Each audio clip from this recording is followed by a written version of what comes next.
Bismillahirrahmanirrahim. Assalamualaikum warahmatullahi wabarakatuh. Waalaikumsalam warahmatullahi wabarakatuh.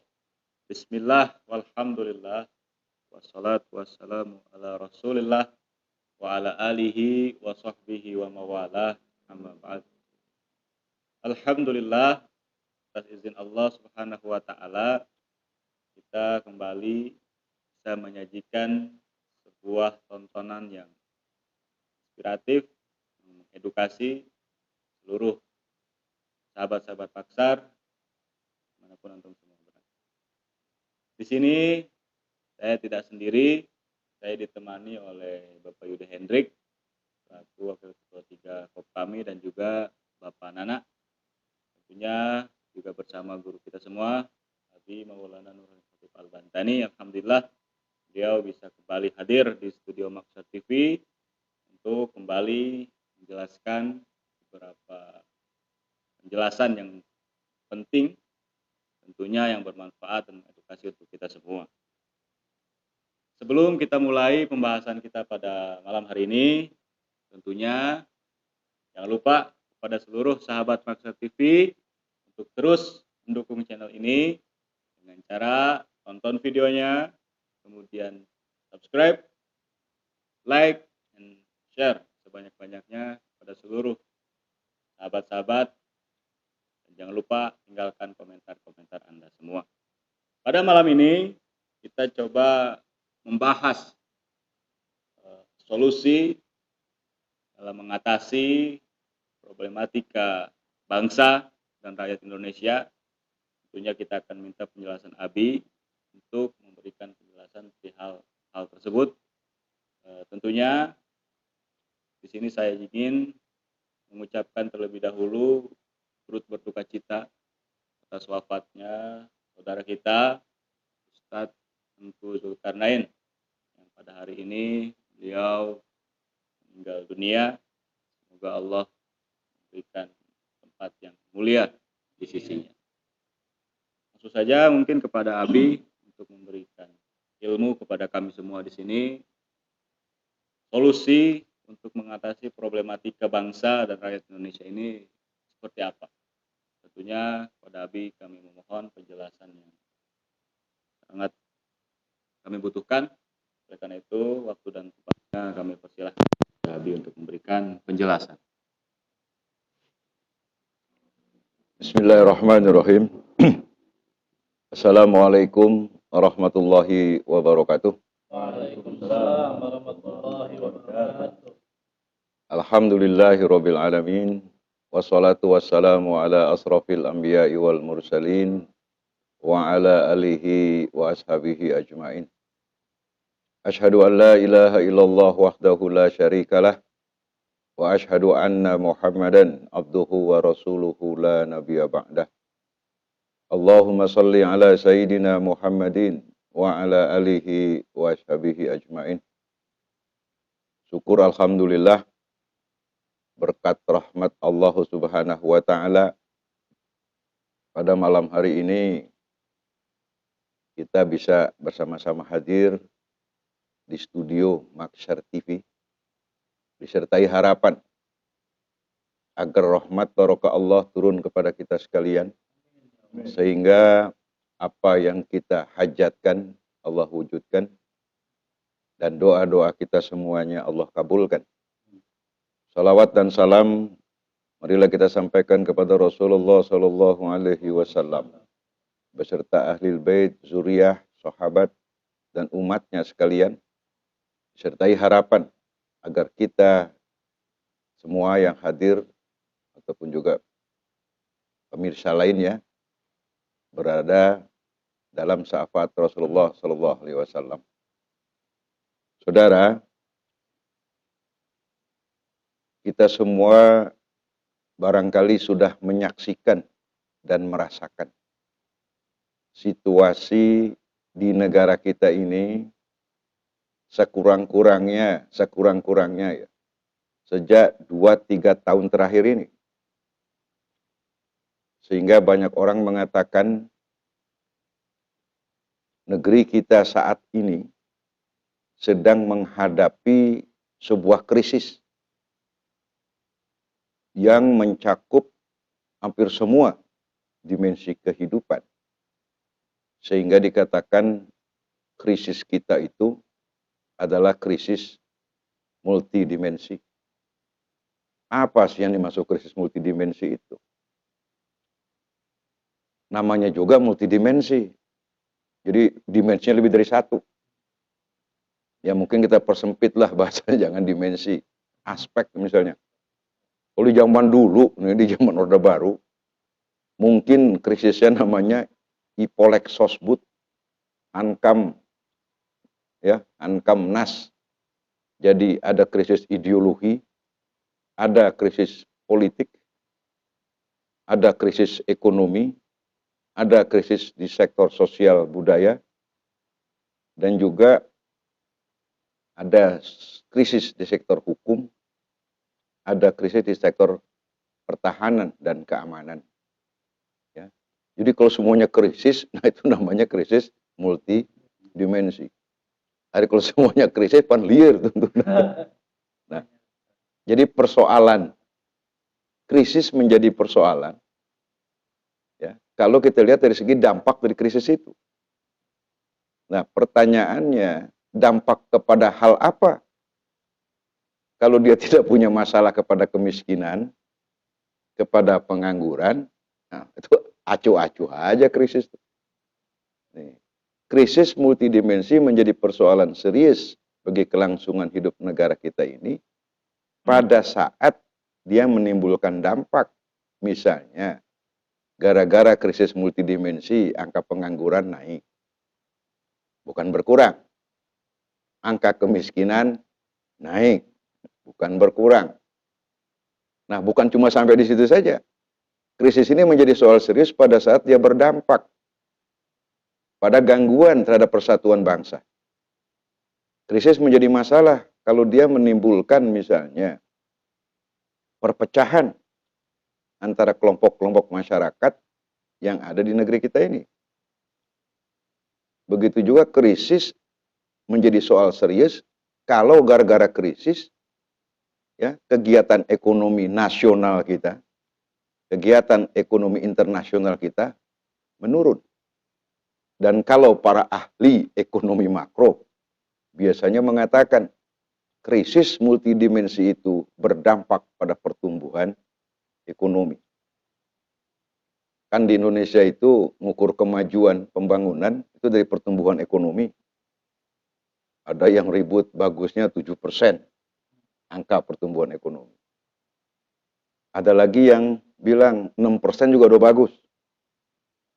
Dan bahkan ada lagi yang mengatakan 5%. Dan terakhir ada yang mengatakan pertumbuhan ekonomi kita ini negatif 2%. Nah, kan lucu ini. Kalau negatif disebut pertumbuhan.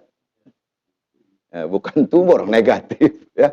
Nah, tapi seperti itulah aneka macam suara, pendapat yang bermunculan di masyarakat dalam mensikapi situasi di negara kita saat ini.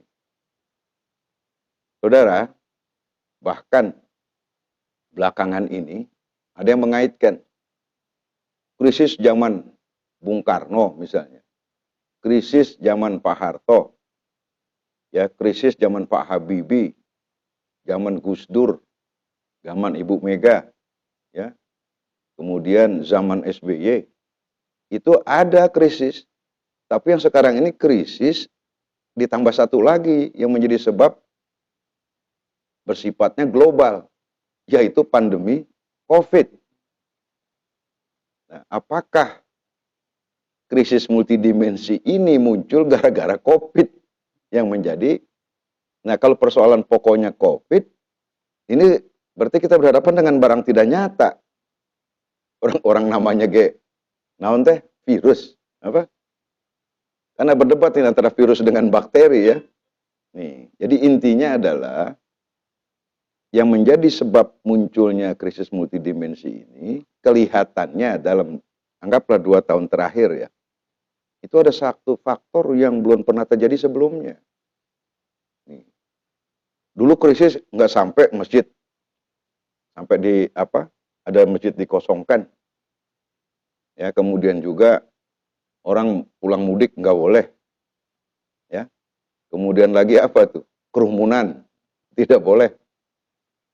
Ini persoalan-persoalan yang belum pernah muncul sebelumnya di dalam sejarah kita bernegara. Ini makanya korelasinya bisa jadi, ambil contoh, gara-gara ada kebijakan, ini niatnya baik. Bagaimana dikurangi kerumunan supaya penyebaran virus tidak meningkat. Ya. Kemudian juga dilarang orang pulang mudik dengan dasar pertimbangan supaya tidak terjadi penyebaran. Nah, tapi sosialisasi mengenai kebijakan ini itu kelihatannya bukan soal mudah. Bagaimana menerangkan hubungan antara munculnya pandemi COVID ini dengan larangan silaturahim lebaran misalnya. Ini persoalan bukan persoalan mudah ya. Sehingga wajar saja kalau, tapi tidak tahu sekarang ya, sampai untuk menjadi Satgas COVID itu diperlukan perwira tinggi. Seorang Letnan Jenderal, kalau tidak salah ketuanya itu, siapa? Letjen Doni Morado, ya, mantan Panglima Patimura, dan juga mantan Danjen Kopassus. Kita coba melihatnya, betapa seriusnya soal COVID pandemi ini. Nah, yang kita ingin lihat sekarang ini dampak dari munculnya gerakan ini. Ini serangan global. Kelihatannya kan diserang oleh pandemi ini bukan cuma negeri kita aja. Belum pernah sebelumnya sampai Eropa, semua negara Eropa kena diserbu itu. Amerika. Bahkan, nah ini belum pernah ada sampai ada pembatasan orang tawaf di Masjidil Haram. Nih. Jadi artinya kalau kita menyebut azab, ini mungkin azabnya azab ke dunia. Jadi bukan cuma salah satu negara saja. Nih, bisa jadi, nah ini bisa jadi krisis multidimensi ini bukan cuma terjadi di Indonesia, tapi juga terjadi di negara-negara lain. Bahkan kalau kita dengar nih cerita ini, semuanya coba menyalahkan apa asal muasalnya mana? Wuhan, ya. Nih, udah itu kan asal muasalnya dari sana yang kita tahu lah, dari Wuhan. Sementara di Wuhan katanya sudah aman-aman ini, ya. Sehingga orang Wuhan itu leluasa pergi kemana-mana, termasuk berkunjung ke Indonesia. Tapi tidak tahu benar tidaknya. Katanya sekarang ini yang banyak datang ini dari Wuhan ke Jakarta. Nih, kita belum tahu yang dari Hong Kong seperti apa, yang dari Taiwan seperti apa. Alhasil, terlalu ribet kalau kita omongin keseluruhan.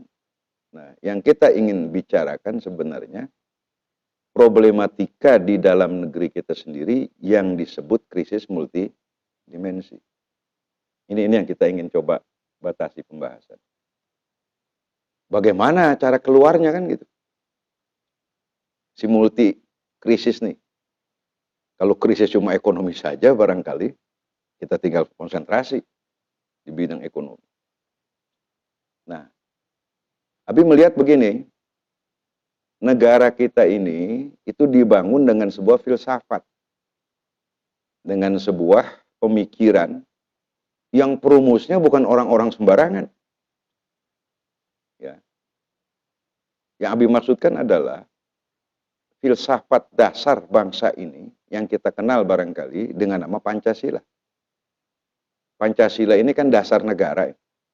Udah apalah kita semua bahwa Pancasila itu adalah filosofi Groundslah, filsafat. Bahkan kemudian berkembang menyebutnya menjadi ideologi negara. Abi melihat begini, kalau dasar negaranya Pancasila, maka kalau negara ini terjadi sesuatu, ini kan yang terjadi krisis multidimensi pada negaranya. Kalau pada negaranya berarti pada bangsa dan rakyatnya. Paham tidak ini? Jadi multidimensi itu menjadi sesuatu karena menyangkut bangsa Indonesia, menyangkut rakyat Indonesia.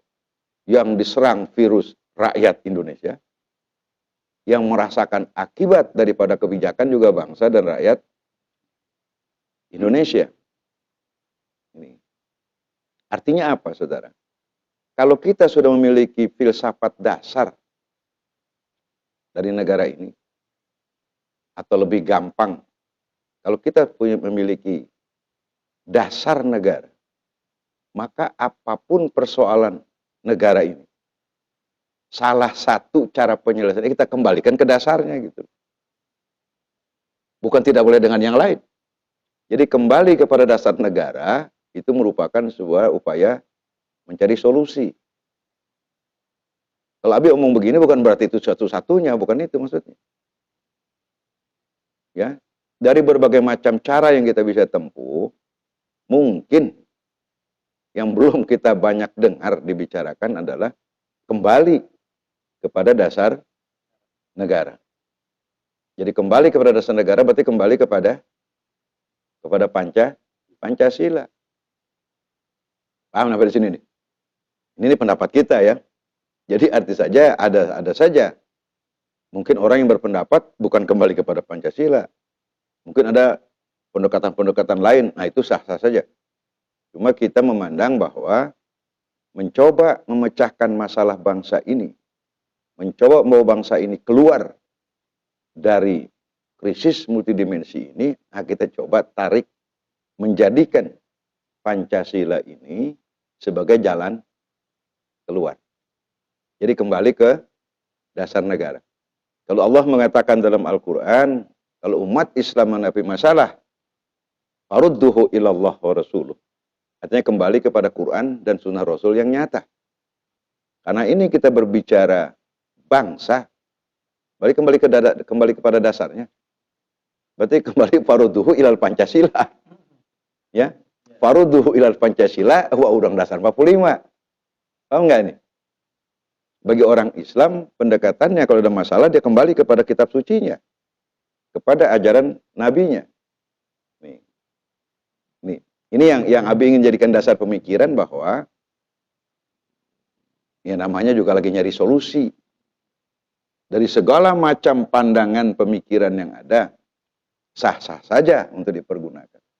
Nah, cuma coba kita lihat bagaimana kita dudukkan perkara yang berkembang di negara ini saat ini dengan mencoba mendudukan Pancasila sebagai solusi. Nah, kita tahu saudara, yang namanya Pancasila itu, namanya kayak panca. Ya, sila pertama apa? Ketuhanan yang Maha Esa. Lalu bagaimana kita membawa keluar negeri ini, bangsa ini, dari krisis multidimensi dengan menggunakan sila ketuhanan yang Maha Esa. Abi melihat begini, saudara. Negara ini dengan menjadikan sila ketuhanan yang Maha Esa sebagai dasar negara, artinya negeri ini dibangun dengan fondasi ketuhanan. Ya, jadi fondasinya ketuhanan. Jadi bukan akal pikiran. Jadi kalau sudah berbicara tentang ketuhanan, maka ukurannya iman. Iman dan takwa.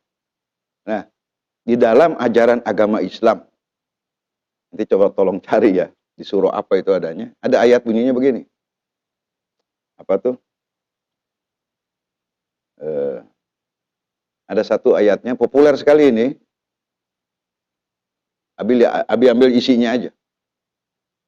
Walau anna ahlal qura amanu wattaqau lafatahna alaihim barakatin minas sama wal ard. Jadi Allah ngomong kalau ya, walau anna ahlal qura, kalau penduduk suatu negeri, anggaplah negerinya kita tafsirkan NKRI. Allah mengatakan walau anna ahlal qura amanu. Jadi beriman dia kepada Allah dan dia tindak lanjuti imannya dengan wattaqau. Dengan totalitas taat kepada Allah, di samping dia beriman, ya. Kalau sudah amanu berarti ada amilus solihat, maka dia jadi takwa. Bertakwa dia. Walau anna ahlal qura, ya, amanu wa taqau. Jadi kalau sudah penduduk sebuah negeri, termasuk Indonesia tentunya, penduduknya beriman dan juga bertakwa, maka Allah jamin la fatahna alaihim barokah. La fatahna, Allah akan bukakan, ya. Jadi Allah akan bukakan la fatahna alaihim, atas penduduk itu, atas negeri itu, barokah. Kan kalau barokah lawannya azab. Allah akan berikan kebaikan, la fatahna alaihim barokah minas sama, dari langit. Ya. La fatahna alaihim barokatim minas sama wal ard, juga dari bumi. Ini apa di situ dulu patokan ininya. Tuh ayatnya masih depan ini masih agak panjang.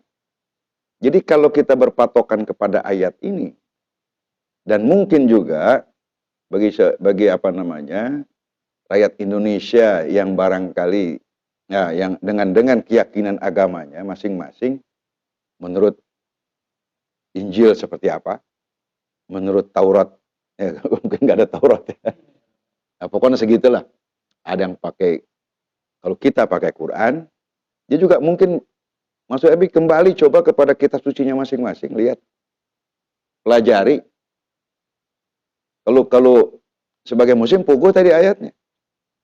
Jadi kalau kita ingin Allah berikan barokah, maka puguhkan keimanan, puguhkan ketakwaan. Dan Abi kira di agama-agama lain, baik di Hindu, Buddha, kemudian Kristen, Katolik, bahkan juga pada kelompok apa, kan di Indonesia ini banyak nih kelompok kepercayaan, entah itu bangsa Sunda Wiwitan misalnya, atau juga ada Kejawen. Nah, silahkanlah semuanya dengan menjadikan Kristen multidimensi ini kembali kepada Allah dan Rasulnya. Apa maksudnya? Jadi jangan cuma mengandalkan otak sendiri.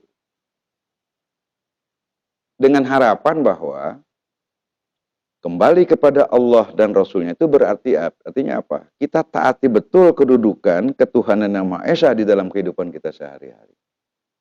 Artinya apa? Masing-masing pemimpin agama, ya ulama, ya rohaniwan, ya pastor, ya apa segala macam. Nah ini kan punya tanggung jawab ngedidik jamaahnya, ngedidik umatnya, untuk betul-betul melaksanakan ajaran agamanya sebagai orang yang beriman dan orang yang bertakwa. Dan nggak perlu ya Islam pakai cara Islam. Ya karena dalam sila ketuhanan Yang Maha Esa itu setiap warga negara Indonesia dibebaskan mau beragama sesuai dengan keyakinan dan kepercayaannya. Dan Islam juga menghargai itu. Nah, dalam Islam la ikraha fiddin. Nggak ada paksaan dalam urusan beragama. Jadi kesimpulannya, nih kalau kita jadi patokan tadi, ini landasannya bukan otak ini. Landasannya di sini. Nah, jadi salah satu yang menurut Abi, yang mudah-mudahan didengar semua ya, mari coba di samping pakai akal sehat kita jadikanlah bahwa krisis multidimensi saat ini sebagai sebuah teguran daripada Allah Subhanahu wa Ta'ala, teguran dari Tuhan Yang Maha Esa kepada seluruh bangsa dan rakyat Indonesia, supaya ingat lagi. Ingat dalam pengertian apa? Dia beriman yang benar, ya, dia taati betul keimanannya, dan dilaksanakan sesuai dengan keyakinan agamanya. Nah, salah satunya, ya perkuatlah minta, kan gitu. Kalau misalnya tadi bisa jadi pandemi COVID, Allah kirim teguran. Kalau itu, jadi gini, kalau teguran datangnya dari Allah, ya kita ngomong sama yang ngirim. Ya Allah, misalnya, ya tariklah nih pandemi, mau kemana kayak pindahin. Hah? Jadi jangan dilawan. Jadi bukan tidak boleh pakai akal sehat, bukan tidak boleh. Jadi pada saat akal sehat ini menemui jalan buntu, farudduhu ilallah wa rasulih. Nah, kalau di bangsa Indonesia, dalam kehidupan berbangsa bernegara ini, jadi farudduhu kan gitu, ya. Ya, farudduhu misalnya ilal Pancasila wa Undang-Undang Dasar 45. Kan dalam Pancasila itu ada Allah Subhanahu wa taala. Jadi, apa maksudnya ya? Jadi langkah pertama kalau ditanya, gimana sih cara kita keluar dari krisis multidimensi? Balik kepada Allah. Dengan cara kita masing-masing. Islam pakai cara Islam baliknya. Kristen pakai cara Kristen. Ya. Yang Hindu pakai cara Hindu. Yang Buddha pakai cara Buddha. Yang Sunda Wiwitan pakai cara Sunda Wiwitan. Yang Kejawen pakai cara Kejawen. Semua kalau kita kembali, ya, mungkin juga ada pakai lagi agama-agama lain yang mungkin ada saudara-saudara kita di Kalimantan, di Papua, dia punya cara sendiri. Lakukan semua, yang penting adalah ya kembali kepada Tuhan Yang Maha Esa. Nyerahkan dirilah kepada Allah, ngaku punya dosa. Ya kan? Jadi apa? Pengakuan dosa lah. Bisa jadi ini semua karena belum pernah kita menghadapi krisis yang lebih berat seperti saat ini. Jadi jangan disalahkan satu persatu orang. Ini global. Nah, jawabannya apa? Ini semua bisa selesai kalau Allah menurunkan barokahnya. Nah, cuma kalau Allah mengatakan, supaya gue turunkan barokah, nu bener sih ya beriman. Nu bener sih ya bertakwa. Nah, kita nggak bisa paksakan.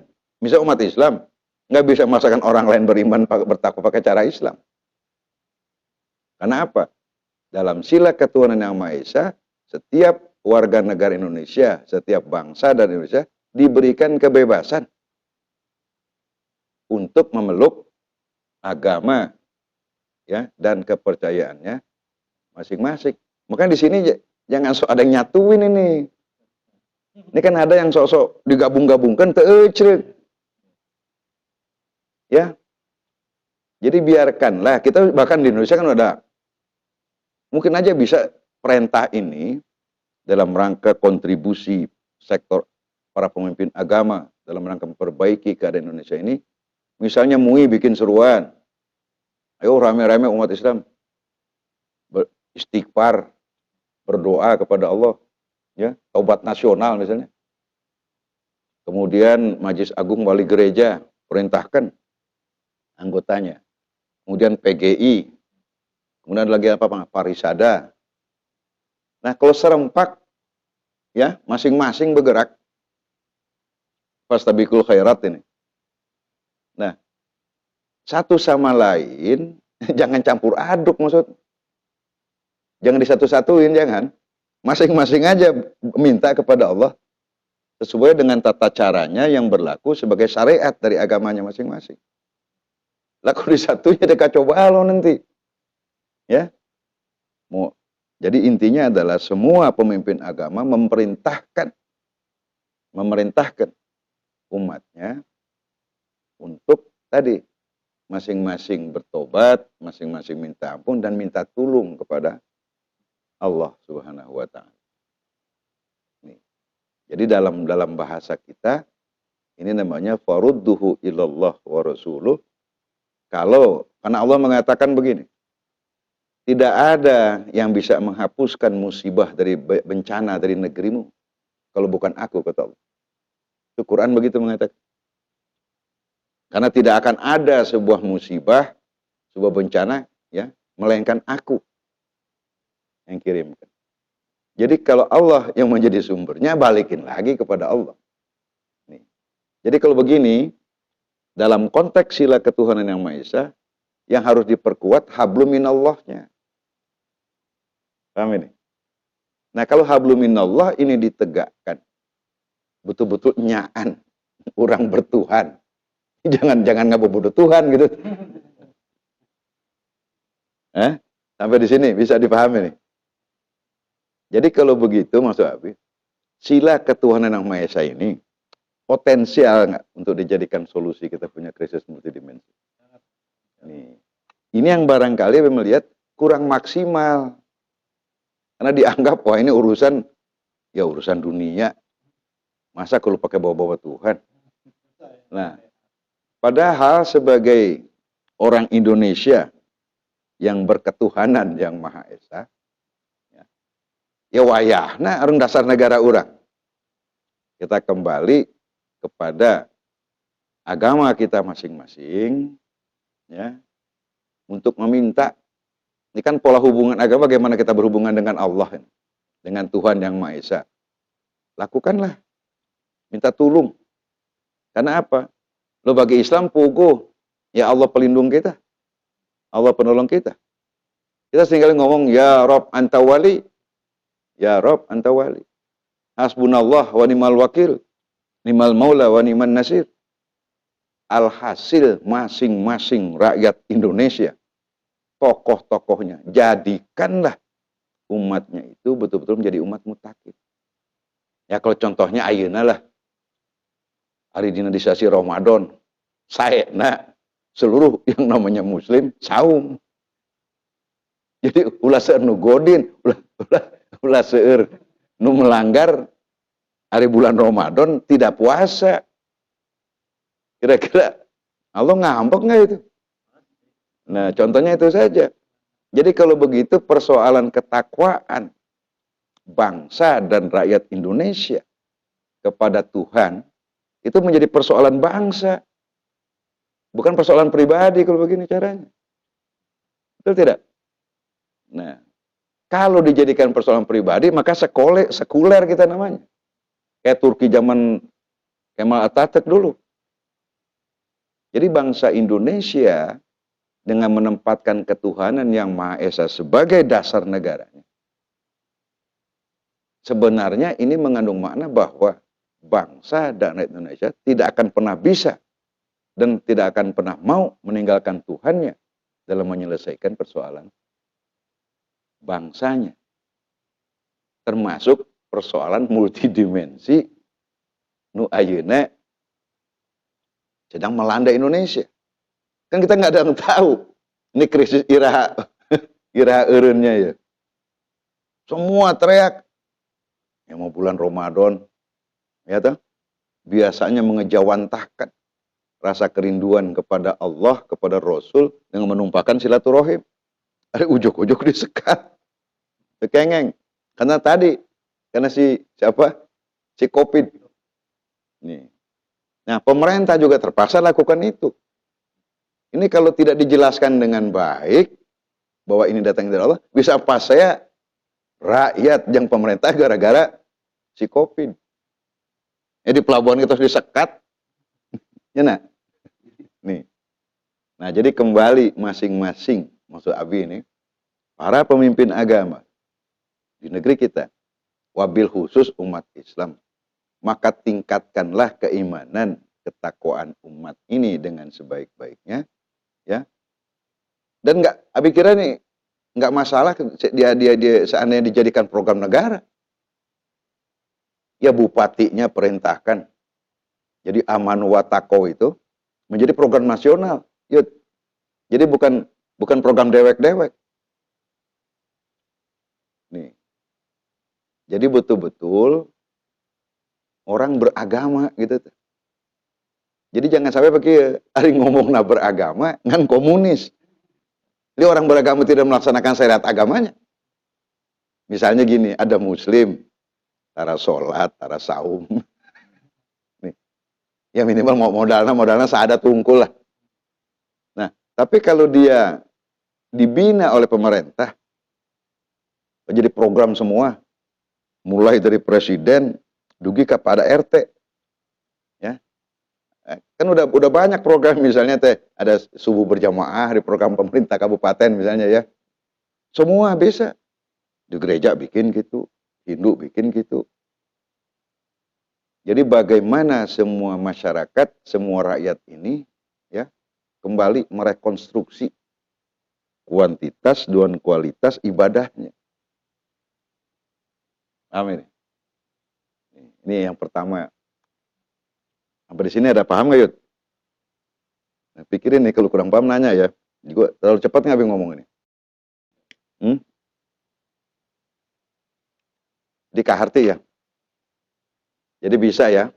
Jadi ketuhanan yang Maha Esa dijadikan solusi yang sifatnya imaterial.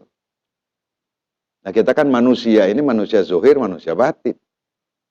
Jadi kalau zohir sudah mentok, batin lah yang main. Nah, batin itulah yang namanya hablum minallah. Masing-masing rakyat Indonesia punya caranya sendiri dalam membangun hablum minallah. Dan jangan sampai ustadz-ustadz merasakan ke agama lain ternyambung. Ya, ini orang saya orang Islam, paham ya? Yang di gereja begitu, baik yang Katoliknya, Protestannya, Adventnya dan lain sebagainya. Jadi temanya adalah bagaimana minta tolong Allah untuk menyelesaikan persoalan bangsa ini. Idealnya ini jadi program negara. Nah, minimal yang nggak dilarang misalnya Menteri Polhukam mengarahkan itu, Menteri Agama. Orang yang ditujukan adalah supaya NKRI segera keluar dari kesulitan. Ini yang pertama. Paham ya? Yang kedua, sila kedua naon? Kemanusiaan yang adil dan beradab. Ini ada 3 kata di sini. Kemanusiaan, adil, beradab. Nih. Jadi kalau kemanusiaan, kita kan diajarkan. Salah satu kalau kita bicara punya landasan kemanusiaan. Jadi nilai manusia dihargai. Nah, di negeri kita ini menghargai nilai kemanusiaan, berarti ditegakkannya hak asasi manusia.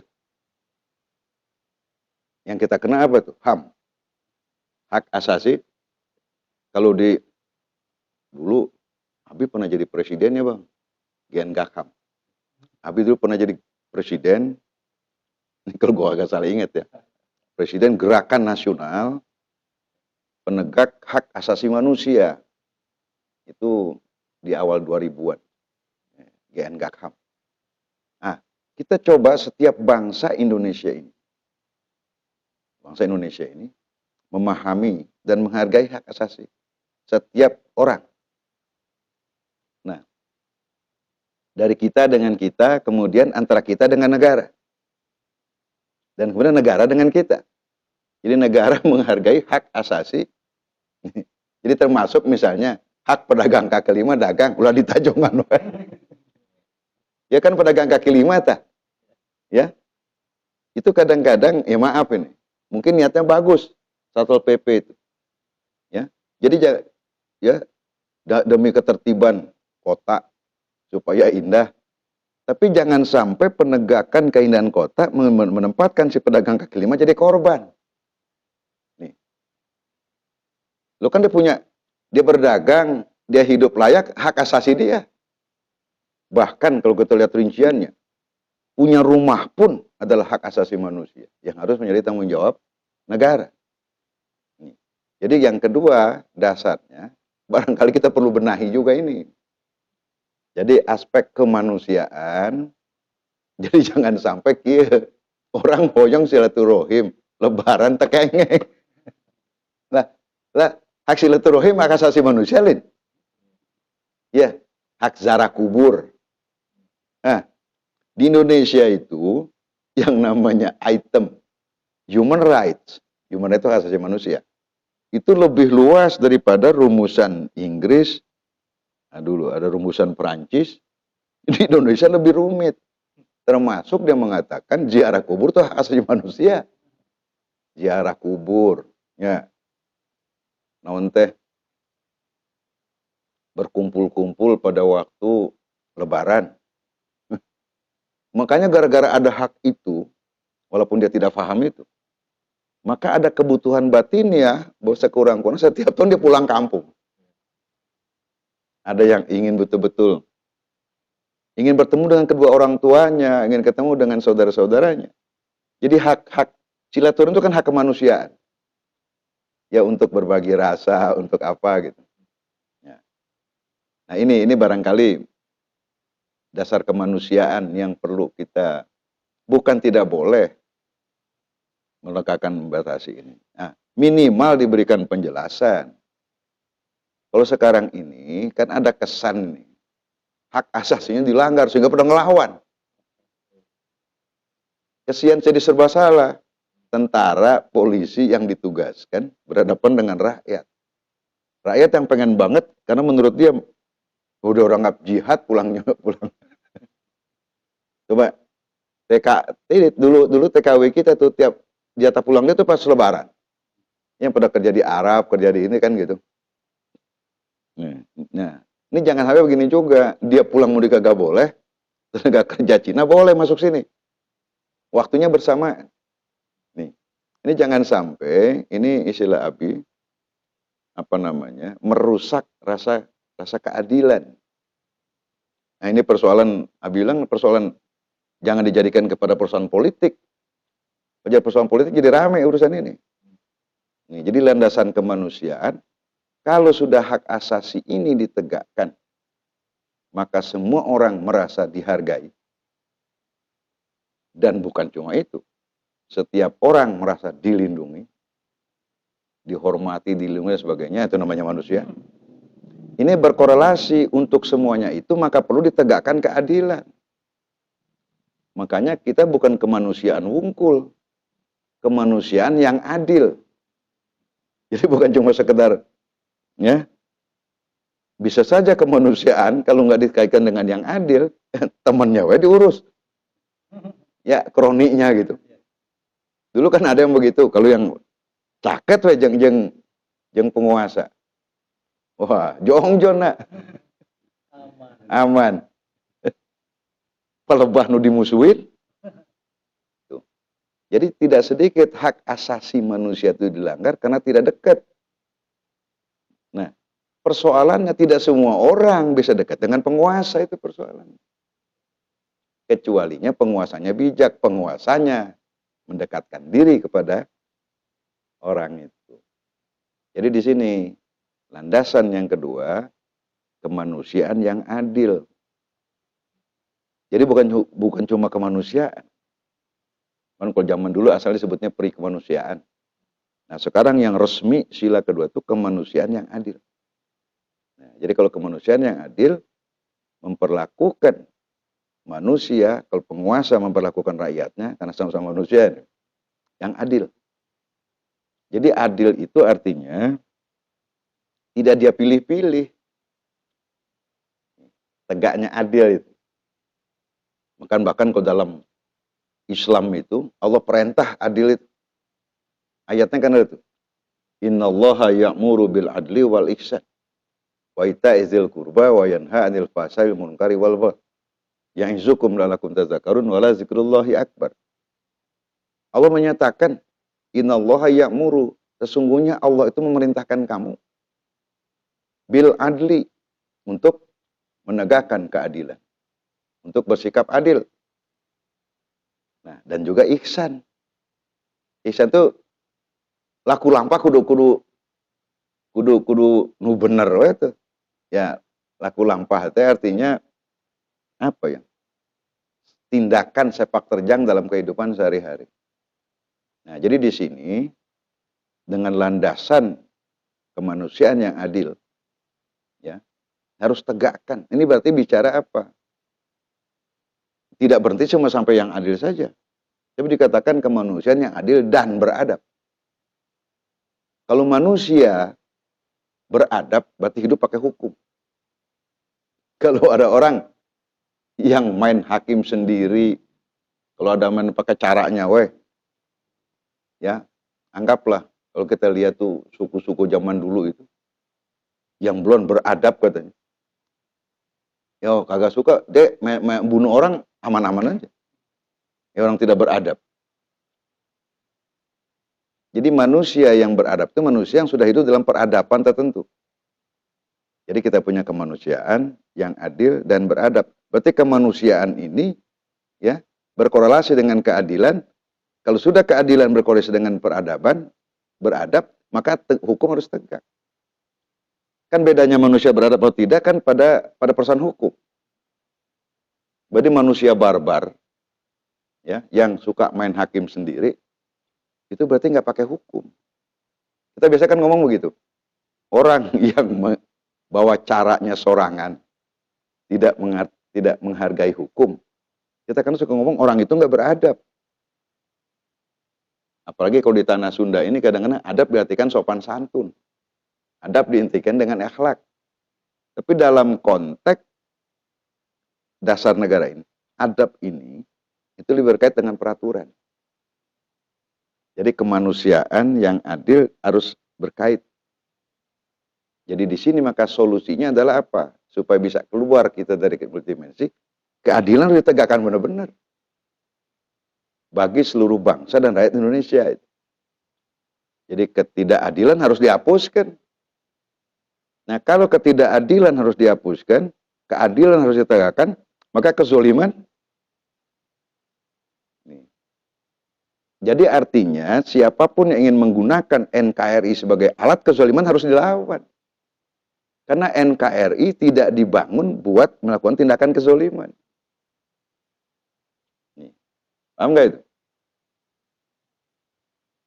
Nah, kalau sudah bicara zolim, akan biasa kaitannya dengan diktator, otoriter, yang nggak boleh dikritik, ya, beda pendapat marah. Nih.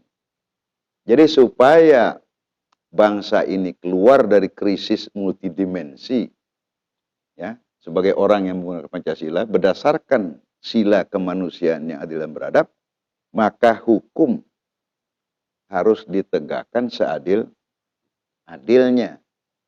Nah, kalau hukum ditegakkan seadil-adilnya, maka tidak boleh ada sikap otoriter. Apalagi pilih-pilih. Jadi alhasil gini, dengan ditegakkannya keadilan, itu akan menambah. Kenapa? Allah mengatakan tadi, Allah perintahkan bertindak adil. Ya.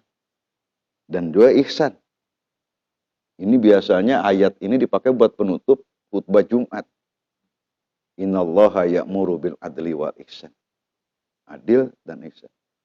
Nah, jadi sekarang ini dalam rangka mencari solusi dari krisis multidimensi yang melanda NKRI berdasarkan sila kedua, maka mau tidak mau keadilan harus ditegakkan.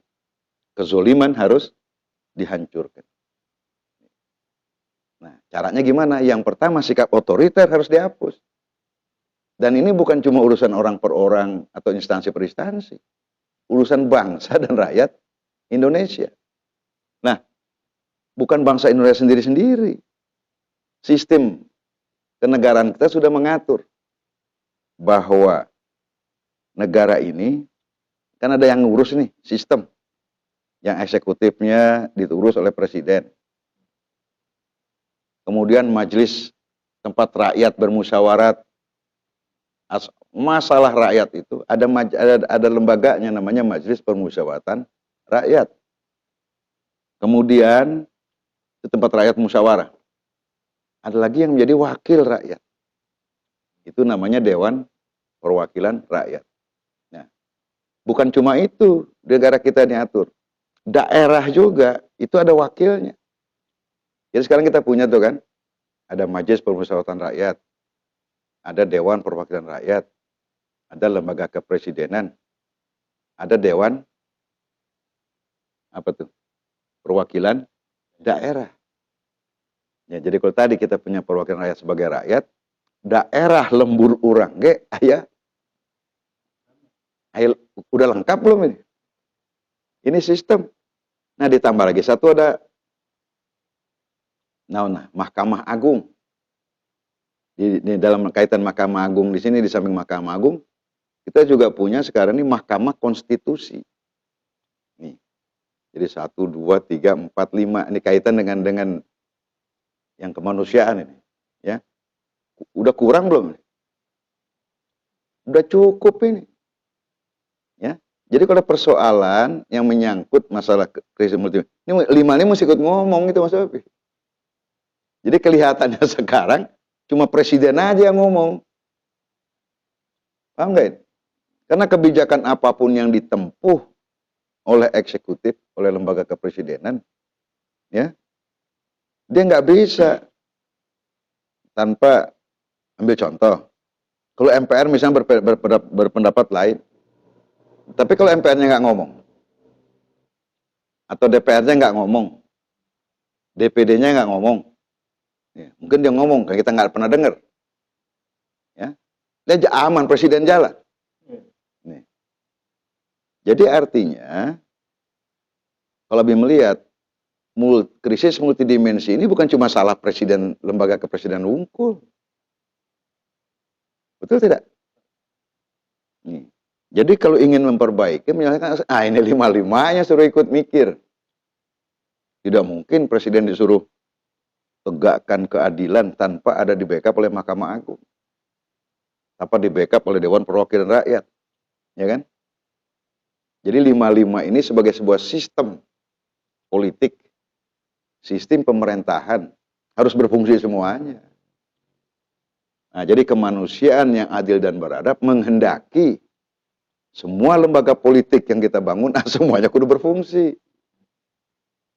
Lah kalau yang berfungsi cuma lembaga kepresidenan dominan, ya, atau meren. Jadi sehingga timbul kesan seolah-olah presiden leluasa. Ya padahal tidak dilarang MPR misalnya kalau dia nggak mengundang presiden.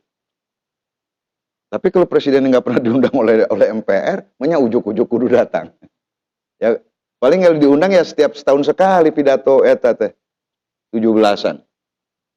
Nih, jadi artinya dalam rangka keluar dari krisis multidimensi, semua lembaga-lembaga kenegaraan harus berfungsi maksimal.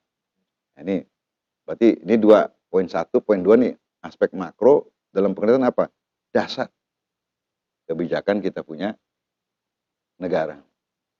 Yang ketiga, itu yang kedua cukup paham ya? Jadi yang kedua itu berdasarkan sila kemanusiaan yang adil dan beradab, tidak boleh dilakukan kalau dulu orang bilang teh hukum tebang pilih. Jadi kira-kira harus adil. Karena adil itu Allah yang perintahkan. Nah, jadi kalau adil nggak ditegakkan berarti melanggar sila ketuhanan yang Maha Esa. Nih. Kemudian yang ketiga. Yang ketiga apa? Persatuan Indonesia. Ya. Nah, yang ketiga adalah persatuan Indonesia.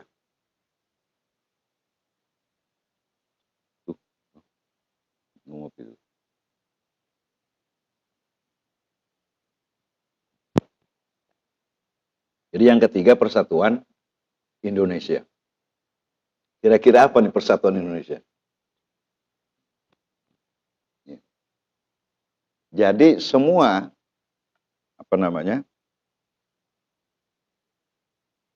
komponen bangsa,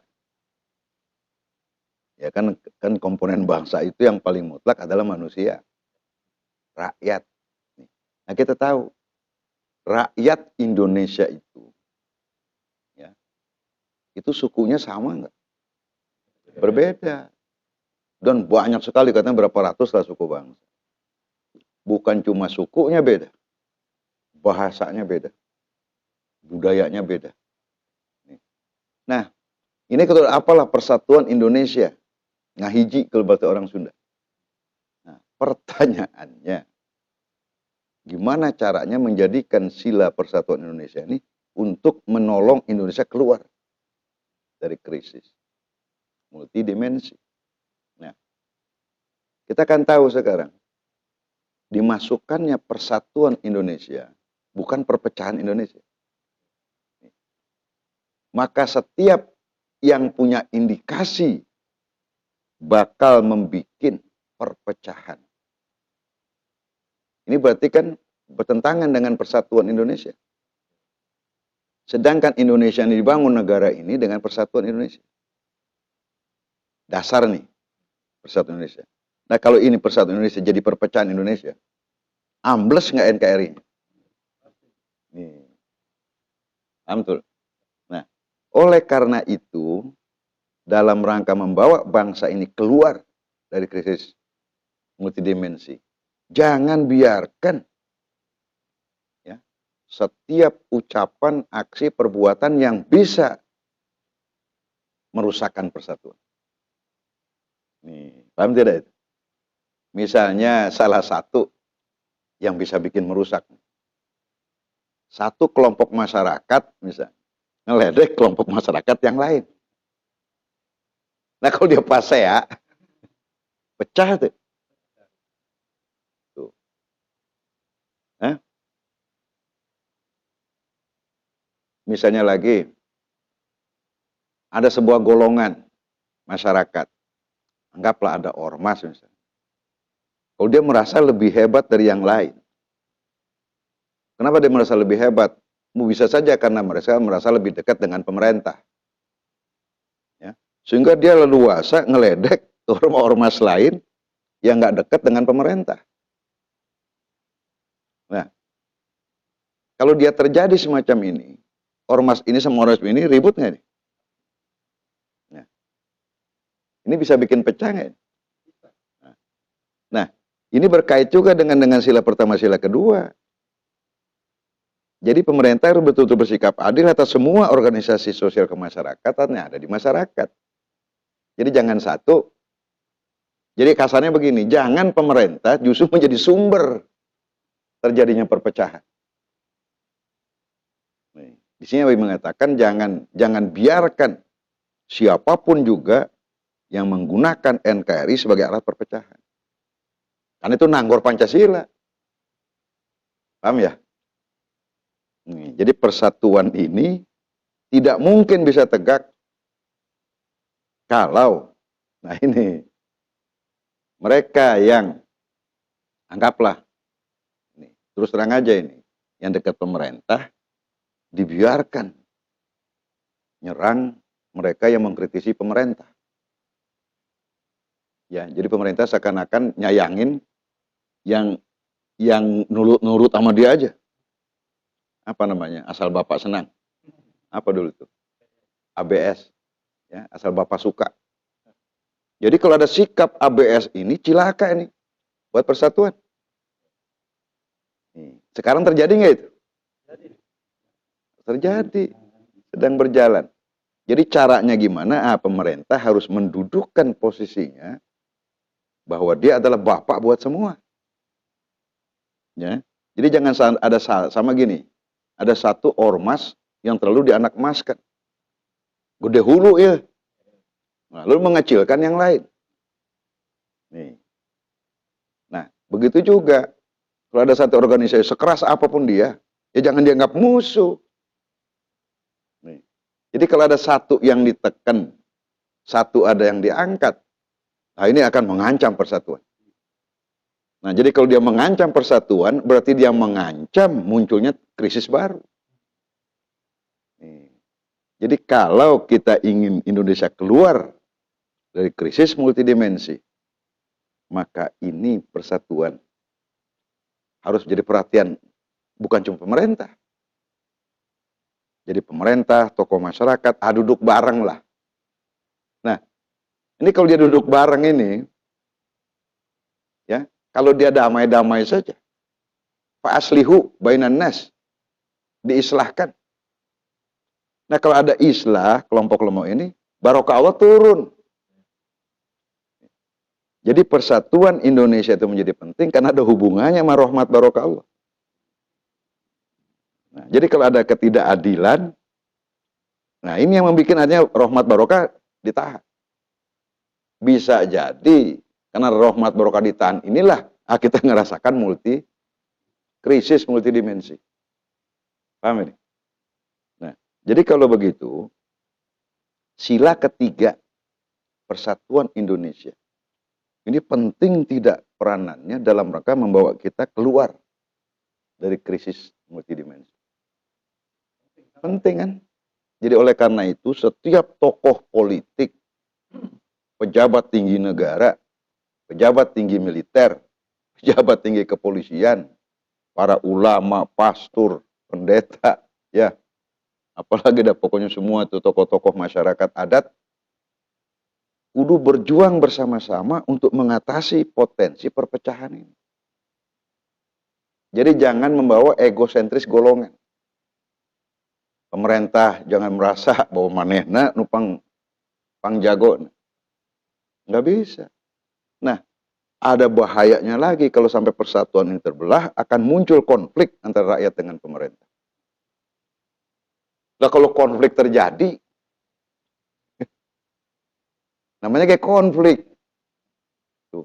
Yang Abi khawatirkan kalau nggak buru-buru diberesin ini, antar golongan ribut, antar ormas ribut, antar agama ribut, ya, dan juga mungkin antar organisasi politik ribut.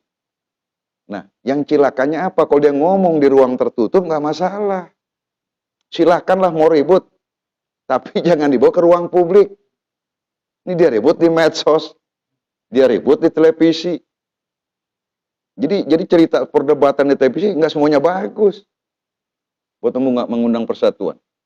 Itu kan kita suka lihat tuh acara di televisi itu saling sampai kayak orang kampung. Ya bukan kampung dalam pengertian tempat tinggal kita ya. Pacoro kokot sampai ngomong satu ini ngotot ini, satu ini ngotot. Jadi nggak yang kedengaran mana yang mesti didengar suaranya. Nah ini kan isinya bukan moral Pancasila yang kayak begitu. Ini orang dari didik ya. Kadang-kadang ada juru bicara pemerintah begitu juga, bego juga. Ini juru bicara pemerintah yang begini kudu dicoret. Presiden sudah coret yang kayak gini nih. Jadi dia harus mencerminkan bahwa lembaga kepresidenan adalah bapak buat semua. Jadi jangan dia ngomong seakan-akan suara dia ini menjadi hujah kebenaran. Nih. Jadi kalau ingin keluar dari krisis multidimensi, maka aspek persatuan ini harus dijaga betul. Nah, yang paling mungkin kita berikan kemenangan kan negara. Melalui pemilu kita pilih. Nih. Jadi presidennya harus menggiring itu gubernur. Kan nggak mungkin presiden sendirian. Ya. Jadi presidennya, gubernurnya, bupatinya, camatnya, kadesnya, segala macam harus punya satu kesatuan sikap mempertahankan, memperbaiki persatuan Indonesia. Ya diajaklah tokoh-tokoh masyarakat, baik yang berbeda pendapat maupun yang pendukung. Lah kalau dikumpulin yang pendukungnya saja, ya kacau ya. Yang tidak sependapat bikin rombongan sendiri. Betul tidak ini? Betul. Tuh. Jadi artinya komunikasi politik, komunikasi sosial harus dibangun sedemikian rupa sehingga muncullah masyarakat yang saling menghargai. Saling menghargai, tidak suka buka aib orang di tempat umum, tidak suka mengolok-olok di muka umum. Bagi orang Islam khususnya nih, dia harus baca yang kita bahas kemarin dulu tuh. Surat Al-Hujurat. Kalau Allah bilang, kata Allah, jangan mengolok-olok orang. Kalau Allah bilang jangan, lu kerjain, ada dosa namanya. Nah sedangkan kalau masing-masing orang membatasi diri untuk tidak saling olok, Abi pikir ini aman. Ya. Nah, kadang-kadang ada ulama bego juga. Seenak aja ngomong. Nah jadi istilahnya siapapun yang ucapannya dan tindakannya bisa bikin resah kehidupan masyarakat, harus ditewak. Ya bodoh amat lah. Kita harus amankan yang kepentingan lebih besar daripada membiarkan kelompok-kelompok ini yang kecil tapi ngaco. Ini yang ketiga. Jadi kalau persatuan ditegakkan, ada peluang untuk keluar dari krisis multidimensi. Yang keempat, Apa yang keempat? Kerakyatan. Hmm. Jadi kerakyatan, jadi ada people power. Jadi rakyat, ya, kerakyatan yang dipimpin oleh hikmah, ya, kebijaksanaan dalam perwakilan. Nah, jadi kalau begitu, ini yang menjadi perwakilan dan permusyawaratan rakyat memegang fungsi penting nggak dia? Nih, jadi kalau dia hanya menang baik nih, kalau dia diam saja, ya, maka kerakyatan ini, kan kerakyatan ini, sila keempat ini, dia merupakan dasar kita berpolitik. Jadi demokrasi Indonesia, ya, kebebasan berpolitik, termasuk di dalamnya kebebasan berserikat, kebebasan berkumpul, ya kan, kebebasan berpendapat, bahkan sekarang ada istilahnya kebebasan berekspresi. Ini. Nah, maka di sini Abi melihat bahwa institusi politik, ya, institusi politik itu adalah partai-partai politik yang formal, ya, minimal mereka yang boleh ikut pemilu. Ini harus berperan maksimal, jadi bukan cuma untuk urusan pemilu unggul. Jadi dia itu, jadi gini, organisasi dia sampai ke tingkat, kalau perlu tingkat desa, itu berfungsinya bukan cuma pada waktu pemilu unggul. Nih, jadi seandainya ada masyarakat, baik pemilih dia ataupun bukan, punya masalah kayak sekarang ini, entah masalah kemiskinan, pengangguran, itu bisa, bukan diredam ya, bisa ditampung aspirasinya oleh partai-partai politik ini. Paham ini? Ya. Nah, kalau itu berfungsi, Abi kira nggak bakal turun ke jalanan nih rakyat. Nah, tinggal dia kan bisa bawa suaranya ke, anggaplah kalau di nasional kita nyebut parlemen, anggaplah misalnya ada aspirasinya orang Cimaja, orang dari Cikakak. Kalau dia lapor misalnya kepada partai-partai peserta pemilu yang ada di sini, kan partai ini bisa ngomong ke DPRD yang ada wakil dia. Jadi nggak perlu orang dari Cikakak berbondong-bondong datang ke DPRD. Jadi kesimpulannya apa? Jadi komunikasi politik ini harus hidup. Jadi kalau dia tersumbat, rakyat bawa caranya sendiri. Hah? Iya kan? Ini ada demo, ada apa gitu loh. Nah, kalau sudah demo yang terjadi, ya, kalau demonya keseringan misalnya, orang di pasar di kota itu, kalau ngelihat orang demo, dikit-dikit demo, dikit-dikit demo. Nah, jadi DPRD kabupaten, kota, ataupun DPD provinsi, itu bukan cuma lembaga penampung orang demo. Kalau dia aktif turun ke lapangan, nah itu fungsinya maksudnya. Jadi aspirasinya. Jadi dalam sila keempat ini, maka hak-hak politik rakyat itu jangan dijegal. Kalau itu disumbat, ambak-ambakan rakyat. Jadi artinya apa? Jadi institusi politik mulai dari partai politik sampai lembaga-lembaga perwakilan rakyat. Mulai dari MPR-nya, DPR RI-nya, kan gitu, DPD RI-nya.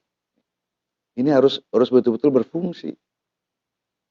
Jadi jangan cuma, kalau sekarang ini maaf lah, kelihatannya yang agak, ini kan DPR RI dengan lembaga kepresidenan.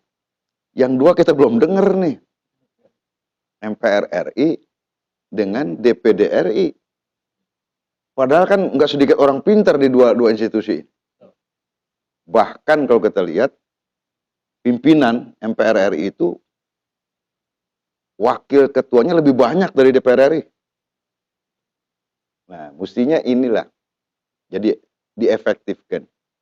Jadi ada optimalisasi sehingga ada pandangan-pandangan politik rakyat atau persoalan-persoalan kerakyatan ini Ini bisa diserap.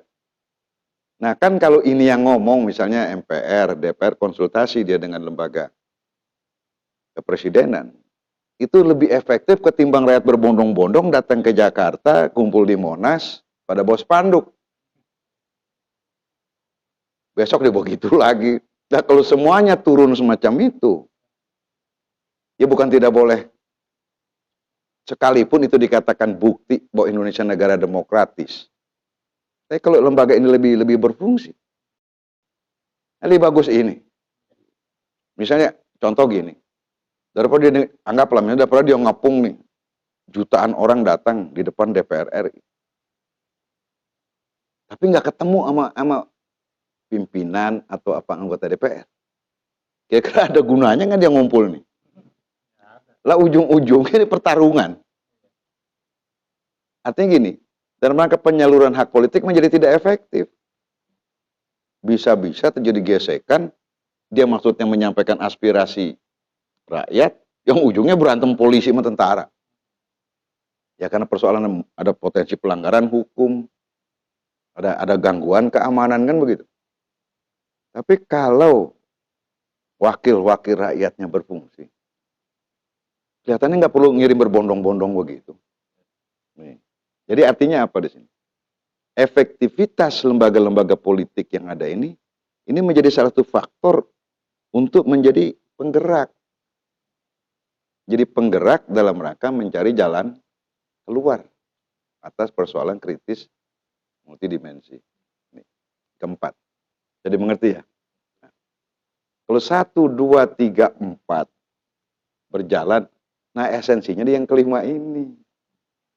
Dasar kelima negara kita, ya, sebagai negara kita ini alat perjuangan bersama untuk mewujudkan keadilan sosial bagi seluruh rakyat Indonesia.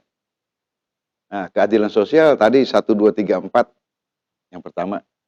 Nah, keadilan sosial ini, ya, keadilan sosial ini intinya adalah pada social welfare, pada kesejahteraan sosial.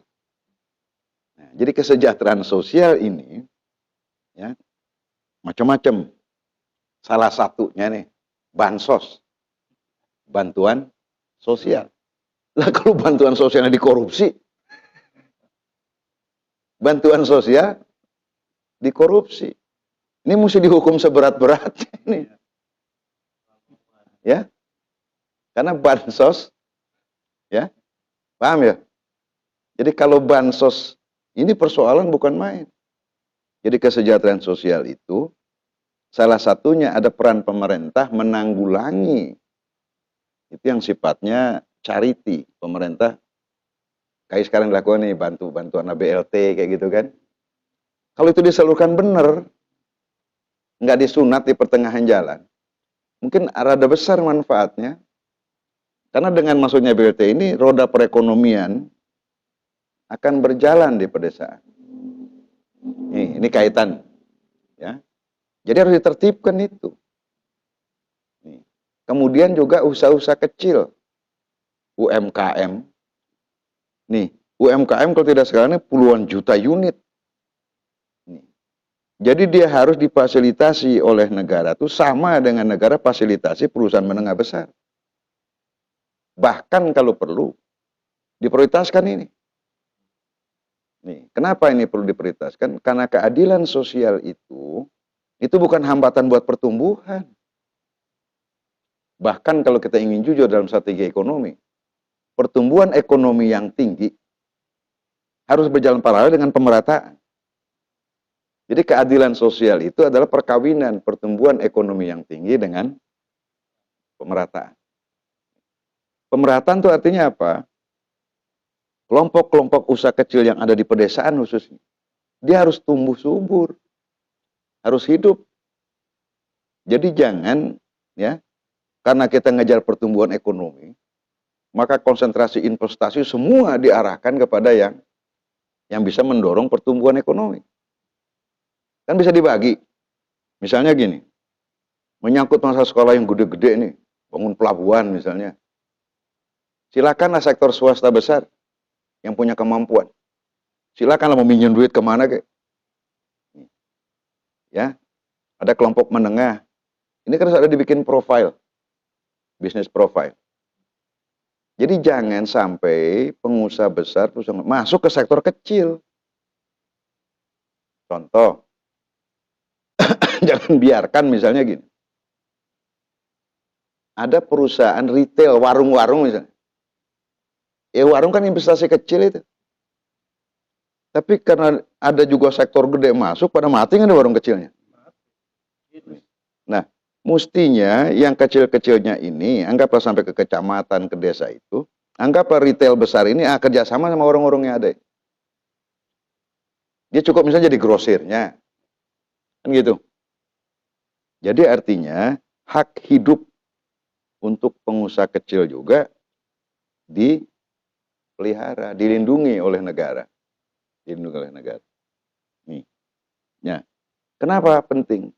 Kalau UMKM-nya tumbuh, minimal orang-orang desa, punten lah, yang barangkali dia bukan tenaga kerja terlatih. Ya. Ambil contoh. Ya di warung-warung kecil, atau di tempat perusahaan pertanian, di material kecil, pemborong kecil nih. Ini minimal 2-3 orang bisa dia pekerjakan. Kalau dia tumbuh. Misalnya nggak usah jual penggilingan padi. Ya. Ini minimal 2-3 orang bisa kerja di situ. Lah kalau di desa seluruhnya anggap ada 1 juta ya penggilingan padi. Udah 3 juta orang bisa bekerja di situ. Maksudnya keadilan sosial itu. Kemudian kayak misalnya anak ini bagian material, gali batu apa gitu. Kan nggak mungkin anak ngerjain sendiri. Nah kalau ini dilindungi dengan kebijakan ini, bisa 2-3 orang kerja di situ. Nih. Tapi kalau ininya nggak dikasihkan fasilitas buat tumbuh, bahkan kadang-kadang, ya maaf lah, tiba-tiba ada BUMD masuk jadi bergerak bidang usaha itu. Ya, kadang-kadang ada perusahaan besar diizinkan buka itu. Akibatnya yang kecil ini kegiles. Nih. Nah jadi artinya apa? Jadi ada investasi ini perlu profil yang jelas, mana yang buat ariknya kepada pertumbuhan. Nah, ini skala besar. Ada yang menengah, ada nih yang kecil nih, serahkanlah dia kepada badan usaha milik rakyat. Nah, maka perbankannya juga harus ditata. Jadi jangan sampai begini, persyaratan buat perusahaan besar diberlakukan buat perusahaan rakyat yang sistem akuntansinya belum jalan. Nah, ini. Paham ini? Jadi jangan main pukul rata aja. Ya kalau bangsa misalnya orang karyawan cuma 2-3 suruh pakai sistem akuntansi, ya. Atau misalnya dia kerja cuma 5 orang, 7 orang lah bikin bata itu, bata press, harus pakai visibility study, pakai studi kelayakan. Jadi artinya dalam sila keadilan sosial ini bagi rakyat Indonesia, maka intinya adalah negara harus protect betul. Tinggal sebenarnya negara tinggal nyerang. Ini kan udah mulai ada nih sekarang nih. Seperti misalnya gini, ada masyarakat ekonomi syariah tuh ya. Ini bisa menjadi penggerak itu. Bank syariah bisa. Nah, kan negara dengar udah punya lembaga penjamin sekarang nih. Nah, ini diefektifkan. Jadi berikanlah kepada sektor bawah ini betul-betul, jadi jangan diperlakukan pada ekonomi pasar mutlak dia. Negara ikut campur mendorong ini. Melindungi dari serangan pengusaha besar misalnya. Orang bilang, Bi, ini tidak sesuai dengan prinsip ekonomi bebas. Ya memang nggak sesuai. Dan memang tidak boleh. Ada free fight liberalism. Jadi ekonomi liberal tidak boleh masuk ke sektor ekonomi rakyat ini. Itu bertentangan dengan undang-undang dasar. Nih, jadi kalau 5 ini diterapkan ini, yang Abi ngomong tadi, ya, kira-kira bisa nggak kita keluar dari krisis multidimensi? Nih, sangat bisa. Jadi artinya, udah waktunya lah sekarang ini, ya, udah waktunya sekarang ini kita mulai dari rakyat yang paling kecil di pedesaan, sampai presiden dan semua pejabat tinggi negara, mulai hari ini benar-benar menghayati dan mengamalkan Pancasila karena dia adalah dasar negara. Insya Allah dengan cara begini, kita keluar dari krisis multidimensi. Jadi kalau dasar negara ini kita tegakkan dalam hati kita masing-masing, ya, kita nggak takut melawan negara manapun. Karena kita udah bikin dasar negara adalah Pancasila dan dijabarkan dalam konstitusi. Nah, kelihatannya ini krisis multidimensi terjadi karena kita ninggalkan itu.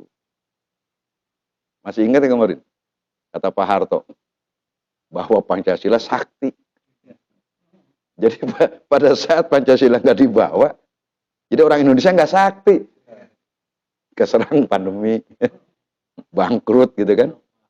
Nih, jadi inilah barangkali yang menurut Abi, ya, mudah-mudahan saja ini bisa dimengerti oleh seluruh bangsa dan rakyat Indonesia, dan khususnya yang mendengar ya, yang melihat Maksar ini.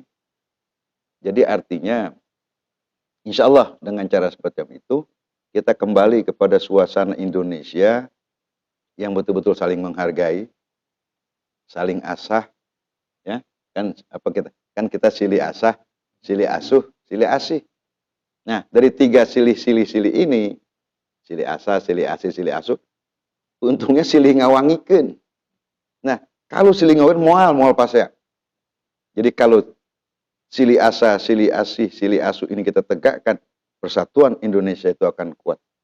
Nah, kalau persatuan Indonesia ini kuat, maka ditaruh di tengah, maka sila-sila yang lain akan jalan. Nah, Abi kira itu ya cukup jelas ya. Mudah-mudahan bisa dimengerti, dan sudah tentu ini nggak ada tanggung jawab ya. Ya. Jadi itulah yang dapat Abi sampaikan. Mudah-mudahan bisa dipahami, bisa dimengerti. Kita sebagai bangsa Indonesia harus paham bahwa Pancasila dan Undang-Undang Dasar 45 adalah dasar negara kita. Jadi kalau negara kita punya masalah, kembalilah kepada dasar negara itu. Ini yang dapat Abi sampaikan. Mohon maaf kalau dalam penyampaian Abi ini barangkali ada kata-kata yang tidak berkenan atau menyinggung perasaan. Abi mohon diberikan itu maaf. Dan Abi berharap bahwa hal apa yang Abi sampaikan ini bisa menambah kesadaran kita masing-masing untuk berusaha menghayati dan mengamalkan Pancasila sebagai kewajiban kita sebagai warga negara Indonesia. Demikian saudara. Billahi fi sabilil haq. Assalamualaikum warahmatullahi wabarakatuh.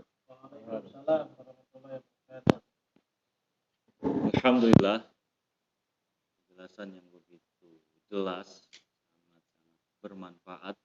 Tentunya kita sama dengarkan tadi penjelasan Abi bahwa solusi problematika bangsa ini adalah kembali mengamalkan Pancasila sebenar-benarnya.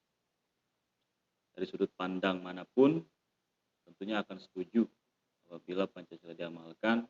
Tentu itu merupakan modal besar dari founding fathers negara kita ini.